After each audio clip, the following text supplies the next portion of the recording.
आचार्य, आपने जो भी मांगा था वो सब हमारे पास है। क्या अब हम करिश्माई पाउडर बनाना शुरू कर सकते हैं? ध्रुव का सवाल सुनकर विदुर ने उसकी बेसब्री को दूर करने के लिए कहा, तुम इतने बेसब्र क्यों हो रहे हो? ऐसा तो नहीं है कि ये सारा सामान उड़कर खिड़की से भाग जाएगा। अभी समय है, और इतना तो तुम भी जान गए हो कि कोई चीज बनाने के लिए मुझे ध्यान में जाना पड़ता है। अभी कोई भी कभी भी हमारे कमरे में आ सकता है। किसी के आने से वो ध्यान टूट जाता है, और अगर गलती से भी किसी को मेरे बारे में पता चला तो कभी सोचा भी है क्या होगा? इसलिए मेरी बात मानो, हमें रात का इंतजार करना चाहिए। ये सुनकर ध्रुव थोड़ा निराश हुआ। फिलहाल के लिए वो सिर्फ इस सामान को अलमारी में छिपाकर बिस्तर पर लेट सकता था। ध्रुव ने ऐसा ही किया और चुपचाप बिस्तर पर लेटे लेटे रात होने का इंतजार करने लगा। तकरीबन आधे घंटे बिस्तर पर गुजारने के बाद अचानक ध्रुव ने महसूस किया कि उसके कमरे का दरवाजा खुला था। आवाज सुनते ही ध्रुव ने उठकर देखा कि आखिर कौन उसके कमरे में इस तरह आ रहा था। तभी उसे दो लंबी टांगे दिखी, जिससे ध्रुव समझ गया कि ये कोई और नहीं बल्कि सनी की बहन सानवी थी। सानवी ने ध्रुव को आराम फरमाते देख उससे कहा, शिरोमणि जी, आपका खाना खुद चलकर यहां नहीं आएगा। चलकर चुपचाप अपना खाना खा लो। तुम्हारा दिमाग ठीक है कि नहीं? और तुम्हारी तमीज कहां गई? या फिर तुम्हें पता ही नहीं कि दूसरों के कमरे में घुसने से पहले कमरे का दरवाजा खटखटाया जाता है? बड़ी आई अकेडमी वाली। ये पहली बार था जब सानवी ने ध्रुव को खुद पर ऐसे चिल्लाते हुए सुना था। ऐसा नहीं था कि सानवी को ध्रुव के गुस्से की आदत नहीं थी, लेकिन इस बार ध्रुव ने सानवी पर जैसे लफ्जों की तलवार ही चला दी थी, जिसकी वजह से उसका चेहरा गुस्से से लाल हो गया और उसने कमरे के दरवाजे को लात मारते हुए ध्रुव से कहा, तुम्हारी तो ये लो, मैंने तुम्हारे दरवाजे पर लात मारी तो क्या अब से हर रोज ऐसे ही तुम्हारे दरवाजे पर लात मारूंगी? क्या कर लोगे तुम?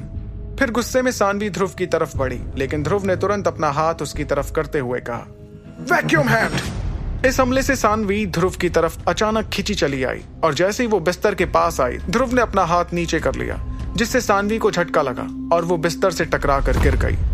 मुझे लगता है इतना सबक काफी था। अगली बार कमरे का दरवाजा खटखटा कर आना।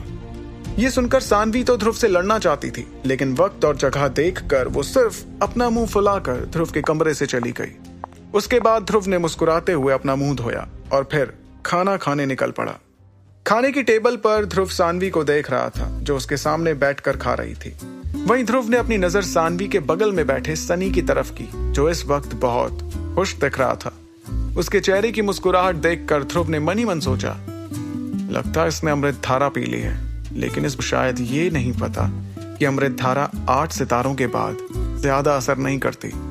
फिर ध्रुव ने मुस्कुराते हुए टेबल के एक छोर पर बैठे अपने पिता अरेंद्र को देखा।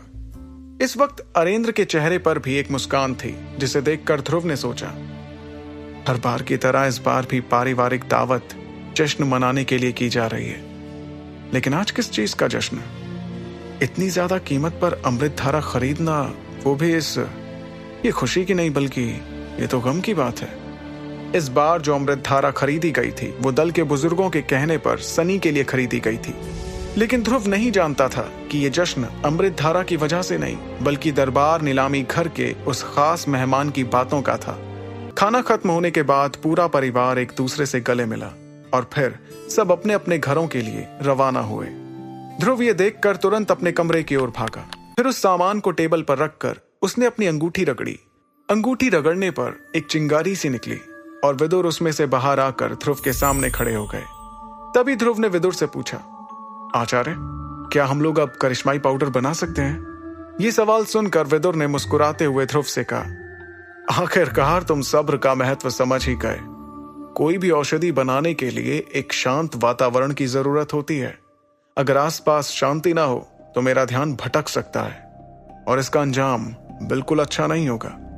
फिलहाल तो इसका असर तुम्हें समझ नहीं आएगा, लेकिन वक्त के साथ साथ तुम्हारी जिंदगी तेजी से घटती जाएगी। इसलिए ध्यान रखना, औषधि बनाते समय आसपास शांति होनी चाहिए, चाहे किसी भी कीमत पर। यह कहते हुए विदुर ने टेबल पर रखे सामान को एक बार फिर गौर से देखा। उनकी बात सुनकर ध्रुव समझ गया था कि उसे क्या करना है, इसलिए उसने हामी भरते हुए अपना सिर हिलाया। ये देखकर कि ध्रुव उनकी बात को समझ रहा था, विदुर ने करिश्माई पाउडर बनाने की प्रक्रिया शुरू की। उन्होंने अपने दोनों हाथों को रगड़ा, जिससे उनके हाथों पर एक सफेद रोशनी दिखाई दी।